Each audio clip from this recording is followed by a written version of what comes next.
Hello friends, welcome to Indian study पर आपका स्वागत है। दोस्तों, आज की इस वीडियो में मैं आप लोगों के लिए हिंदी का टेस्ट लेकर के आया हूं, जो कि आपके आने वाले एग्जाम यूपीएसआई के लिए बहुत ही ज़्यादा इंपॉर्टेंट है।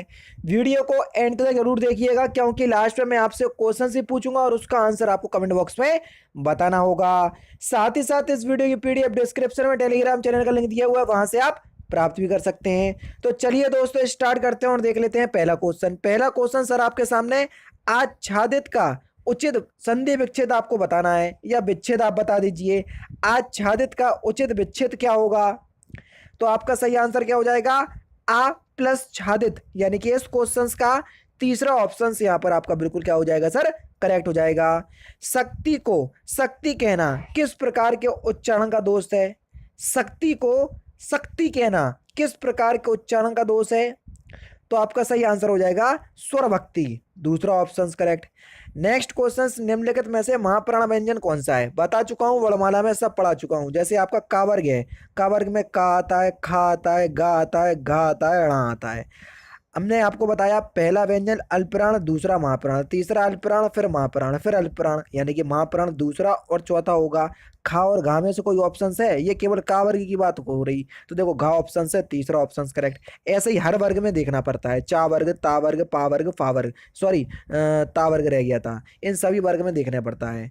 पढ़ रहा था मैं कौन सी क्रिया है? जल्दी बताओ। पढ़ रहा था मैं कौन सी क्रिया है? तो पढ़ रहा था ये एक प्रकार की संयुक्त क्रिया है। ये भी क्रिया, ये भी क्रिया, ये सहायक क्रिया, इसलिए ये इस प्रकार की संयुक्त क्रिया है। पहला ही ऑप्शन करेक्ट। पितृ प्लस अनुमति का सही संधि पद क्या होगा? जल्दी बताओ। पितृ प्लस अनुमति का सही संधि पद क्या होगा? तो आपका जो सही आंसर होगा वह क्या हो जाएगा? पित्रानुमति। क्या होगा सर? पित्रानुमति, यानी कि इस क्वेश्चन का कौन सा? पहला ही ऑप्शन करेक्ट। पहला ऑप्शन यहाँ पर आपका बिल्कुल करेक्ट हो जाएगा। ठीक है। नेक्स्ट क्वेश्चन आपके सामने, निम्नलिखित में से पर्यायवाची शब्द का सही विकल्प चुनिए। दूध का आपको सही विकल्प बताना है कि दूध का पर्यायवाची क्या होगा। तो दूध का पर्यायवाची हो जाएगा आपका स्तन्य, पहला ही ऑप्शन करेक्ट। क्या 10? पहला ही ऑप्शन करेक्ट। प्रेक्षा का आपको पर्यायवाची बताना है। प्रेक्षा का पर्यायवाची क्या होगा? तो प्रेक्षा का पर्यायवाची हो जाएगा आपका दृष्टि, चौथा ऑप्शन करेक्ट। विरासत का आपको पर्यायवाची बताना है कि विरासत का पर्यायवाची क्या होगा। तो विरासत का पर्यायवाची होगा दाय। क्या होगा सर? दाय, तीसरा ऑप्शन करेक्ट। एक क्वेश्चन से आपका इस 11 वर्ग के आपको 4 भागों में विभक्त कर दिया एक भाग को, तो आपको बिल्कुल सही सूटेबल सेंटेंस आपको बनाना है इसका। चलिए सर। होलोग्राफी एक विशेष होलोग्राफी एक विशेष प्रकार की फोटोग्राफी है। कौन से ऑप्शंस में दिख रहा है प्रकार की फोटोग्राफी? देखो, होलोग्राफी एक विशेष प्रकार की, देखो बा वाला ऑप्शंस पहले आएगा, यानी कि बा वाला पहले आएगा। कौन से ऑप्शंस में दिया? बा वाला सबसे पहले, चौथे ऑप्शंस में दिया, बस चौथा ऑप्शन करेक्ट। अब जोड़ के देख लो। देखो, होलोग्राफी एक विशेष प्रकार की फोटोग्राफी है। यह साधारण फोटोग्राफी से बिल्कुल बिल्कुल भिन्न है। इस फोटोग्राफी में किसी कैमरे की आवश्यकता नहीं पड़ती है, इसलिए इसे लेंस लेस फोटोग्राफी भी कहा जाता है। तो बिल्कुल जुड़ गया ना पूरा सेंटेंस, तो चौथा ऑप्शन करेक्ट। नेक्स्ट क्वेश्चन आपके सामने, यहाँ पर आपको क्या किया? एक वाक्य को 4 भाग में विभक्त कर दिया। जिस भाग में गलती है वही आपको चुनना है। जल्दी बताओ। कुछ उसके प्राप्त करने में दांव पेच लगा रहे हैं। स्वतंत्रता प्राप्ति के बाद अधिकतर लोग ऐसे ही हैं। तो यहाँ पर देखो, कुछ उसके प्राप्त करने में दांव पेच लगा रहे हैं, यहाँ पर पहले ही पार्ट में गलती है। ठीक है, पहला ऑप्शन यहाँ पर आपका बिल्कुल करेक्ट। नेक्स्ट क्वेश्चंस में भी आपको वही करना है। जल्दी बताओ किस पार्ट में गलती है। क्वेश्चन नंबर 18, मनुष्य की अनुभूतियों का प्राकृतिक रूप पशु प्रवृत्तियों से अभिन्न है। शिक्षा समाज की अत्यंत महत्वपूर्ण प्रक्रिया है। मनुष्य संसार में अपनी स्वाभाविक और प्राकृतिक विशेषताओं सहित उत्पन्न होता है। इसके किसी भी पार्ट में गलती नहीं है, चौथा ऑप्शन करेक्ट। नेक्स्ट क्वेश्चंस में भी वही काम करना है, देख लीजिए। तो यहाँ पर आपका सही आंसर क्या हो जाएगा?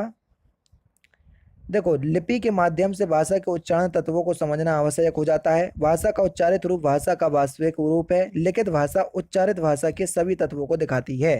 तो यहाँ पर तीसरे पार्ट में गलती है, ऐसा नहीं है। ठीक है। नेक्स्ट क्वेश्चंस, परीक्षा के एकमात्र 4 ही दिन बचे हैं। इसमें आपको शुद्ध वाक्य बताना है। कौन सा वाक्य शुद्ध है? जल्दी बताओ। तो सही आंसर हो जाएगा परीक्षा के केवल 4 दिन बचे हैं, दूसरा ऑप्शन करेक्ट। आचार्य शुक्ल के अनुसार छायावाद के प्रथम व प्रतिनिधि कवि कौन है? आचार्य शुक्ल के अनुसार। तो सही आंसर क्या हो जाएगा सर? सुमित्रा नंदन पंत, यानी कि इस क्वेश्चन का चौथा ऑप्शन करेक्ट। ठीक है, नेक्स्ट क्वेश्चन देखो, यहाँ पर आपके नाम दिए हुए हैं निबंधकारों के और उनके निबंध के नाम दिए हुए हैं, तो आपको मिलाना है। ठीक है, चारों ही ऑप्शंस में आपको दिखा दे रहा हूँ, देख लीजिए। पहला ऑप्शन से आपका पगडंडियों का जमाना, ये किसका है? ये कुबेरनाथ का है। ठीक है, रसात्मक बोध के विविध रूप, ये किसके हैं? आचार्य रामचंद्र शुक्ल के हैं। उसके बाद मेरे राम का मुकुट भीग रहा है, ये आपका विद्यानिवास मिश्र का है। और विवाह योग, ये गुलाब राय का है। तो यानी कि 4, 1, 3, 2 कौन से ऑप्शंस में दिया देख लो। 4, 1, 3, 2 कौन से ऑप्शंस में दिया सर? तो आपका सही आंसर हो जाएगा ऑप्शन नंबर 4, चौथा ऑप्शन करेक्ट। भारतीय वृत्ति का संबंध किस रस से है? जल्दी बताइए, भारतीय वृत्ति का संबंध किस रस से है? तो सही आंसर हो जाएगा अद्भुत रस, तीसरा ऑप्शन करेक्ट। जहां बिना कारण के कार्य का होना पाया जाता है, वहां कौन सा अलंकार होता है? जहां बिना कारण के कार्य का होना पाया जाता है, तो वहां पर आपका विभावना अलंकार होता है, दूसरा ऑप्शन करेक्ट। रस सूत्र के जनक माने जाते हैं कौन? जल्दी बताइए सर, रस सूत्र के जनक कौन माने जाते हैं? तो रस सूत्र के जनक भरत मुनि माने जाते हैं, पहला ऑप्शन करेक्ट। नेक्स्ट क्वेश्चन, संतो भाई आई ज्ञान की आंधी रे, पंक्ति में कौन सा अलंकार है? संतो भाई आई ज्ञान की आंधी रे, इस पंक्ति में कौन सा अलंकार है? तो इस पंक्ति में आपका रूपक अलंकार है सर। जहां रूप की वेशभूषा का वर्णन होता है, वहीं पर आपका रूपक अलंकार होता है। जब अलंकार पढ़ाऊंगा तो और अच्छे से आपको सारी चीजें समझ में आएंगी। साधारणीकरण और व्यक्ति वैचिन्यवाद निबंध के लेखक कौन है? जल्दी बताओ। तो इस निबंध के लेखक कौन है? डॉक्टर नागेंद्र, दूसरा ऑप्शन करेक्ट।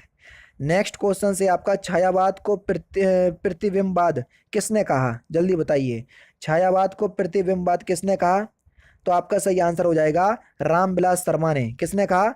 रामविलास शर्मा ने, तीसरा ऑप्शन करेक्ट। नेक्स्ट क्वेश्चन, स्वर्ग बनाया है जो मैंने उसे ना विकल्प बनाओ, अरे अप्सरे उस अतीत के नूतन गान सुनाओ, इस पंक्ति में कामायनी के किस सर्ग से ली गई है? अब देखो, कामायनी की ये पंक्ति है, लेकिन किस सर्ग से ली गई है? तो ये ली गई है कर्म सर्ग से, पहला ऑप्शन करेक्ट। मोस्टली ऐसे क्वेश्चन से एग्जामिनर तब पूछता है जब उसको क्वेश्चन पेपर हार्ड बनाना होता है, तो डरने की वाली बात नहीं है। हो सकता है कि पूछ भी ले और हो सकता है कि नहीं। इन क्वेश्चंस को हम ज़्यादा इंपॉर्टेंट की श्रेणी में नहीं रखते हैं। ठीक है, आचार्य रामचंद्र शुक्ल का हिंदी साहित्य में किस विद्या से प्रवेश हुआ? जल्दी बताइए, आचार्य रामचंद्र शुक्ल का। तो आपका सही आंसर हो जाएगा आलोचना से, पहला ऑप्शन करेक्ट। रीति काल को श्रृंगाल काल की संज्ञा किसने दी? जल्दी बताओ, रीति काल को श्रृंगाल काल की संज्ञा किसने दी? तो सही आंसर हो जाएगा विश्वनाथ प्रसाद मिश्र ने। किसने की दी? विश्वनाथ प्रसाद मिश्र ने, पहला ऑप्शन करेक्ट। निम्नलिखित में से किस मुसलमान कवि की रचना प्रेम चिंगारी है? जल्दी बताओ, किसकी रचना प्रेम चिंगारी है? तो आपका सही आंसर क्या होगा सर? नजफ अली, चौथा ऑप्शन करेक्ट। नेक्स्ट क्वेश्चन आपके सामने पंक्ति लिखी हुई है, सखिए सहित हर्षी अति रानी सुखत धानु परजानु पानी, इस पंक्ति में कौन सा अलंकार है? तो यहाँ पर आपका कौन सा उत्प्रेक्ष अलंकार हो जाएगा। ठीक है, जनऊ जानो मनऊ मानो ऐसे शब्द आपको दिख जाए तो वहां पर आपका उत्प्रेक्ष अलंकार होता है। जब अलंकार पढ़ाऊंगा तो सारी चीजें अच्छे से समझाऊंगा भी। सौ शिव धनु मृणाल की नाई तोरहु राम नगेड़ गोसाई, तो इस पंक्ति में कौन सा अलंकार है? तो यहाँ पर आपका उपमा अलंकार है, चौथा ऑप्शन करेक्ट। हिंदी साहित्य में राम काव्य के प्रमुख या मुख्य प्रेरणा स्रोत कौन है? हिंदी साहित्य में राम काव्य के, तो सही आंसर क्या होगा? स्वामी रामानंद, तीसरा ऑप्शन बिल्कुल करेक्ट। निम्नलिखित में से कौन से संयुक्त स्वर हैं? पढ़ाया है सब कुछ पढ़ाया हुआ है, जल्दी बताइए। तो संयुक्त स्वर मैंने आपको पढ़ाए हैं कौन कौन से, जो कि दीर्घ स्वर में गिने जाते हैं, ए आई ओ औ, ये चारों ही आपके संयुक्त स्वर हैं। सब कुछ पढ़ाया हुआ है वर्णमाला में, ना पढ़ा हो तो वर्णमाला वाली वीडियो देख लेना। मानक हिंदी का आधार क्या है? इंपॉर्टेंट क्वेश्चंस, मानक हिंदी का आधार क्या है? तो सही आंसर हो जाएगा खड़ी बोली। खड़ी बोली जो है ये मानक हिंदी का आधार है, पहला ऑप्शन करेक्ट। पूर्वी हिंदी विकसित हुई किस अपभ्रंश से? जल्दी बताइए सर, पूर्वी हिंदी किस अपभ्रंश से विकसित हुई? तो आपका सही आंसर क्या होगा? अर्ध मागधी अपभ्रंश, दूसरा ऑप्शन बिल्कुल करेक्ट। भारत में आर्य भाषा का प्रारंभ कब हुआ? जल्दी बताओ। भारत में आर्य भाषा का प्रारंभ कब हुआ? तो सही आंसर हो जाएगा 1500 ईसा पूर्व के आसपास। दूसरा ऑप्शन करेक्ट। क्या सर? दूसरा ऑप्शन करेक्ट। लास्ट क्वेश्चन, जल्दी में कौन सा समास है? तो जल्दी बताइए, जल्दी में कौन सा समास है? तो इस क्वेश्चन का आंसर आप मुझे कमेंट बॉक्स में बताएंगे कि सर जल्दी में कौन सा समास है। तो दोस्तों ये थे आपके 40 हिंदी के इंपॉर्टेंट क्वेश्चंस। कुछ क्वेश्चंस आपके गद्यांश में चलेगा। आज के गद्यांश में 6-7-8 क्वेश्चंस गए, तो कोई दिक्कत वाली बात नहीं है, कभी कभी हो जाता है ऐसा, लेकिन 40 ही मान करके चले, क्योंकि गद्यांश आपका लगभग सिंपल ही आता है। आप लगभग पूरे ही क्वेश्चंस उसमें अटेम्प्ट कर लेंगे। क्योंकि आप लोग इंटरेस्ट नहीं लेते, इसलिए मैं गद्यांश को स्किप करता हूं। तो आप लोग बताइएगा कि आपके इसमें कितने नंबर आए। वीडियो अच्छी लगी हो तो वीडियो को लाइक और शेयर जरूर कर दीजिएगा। तो दोस्तों फिलहाल की वीडियो में सिर्फ इतना ही। अगर आपको वीडियो पसंद आए तो प्लीज दोस्तों वीडियो को लाइक कीजिए, शेयर कीजिए और साथ ही साथ हमारे चैनल को सब्सक्राइब करना ना भूलें, क्योंकि मैं रोजाना इसी तरह की वीडियोस आप लोगों के लिए लाता रहता हूं। नमस्कार दोस्तों, जय हिंद, जय भारत।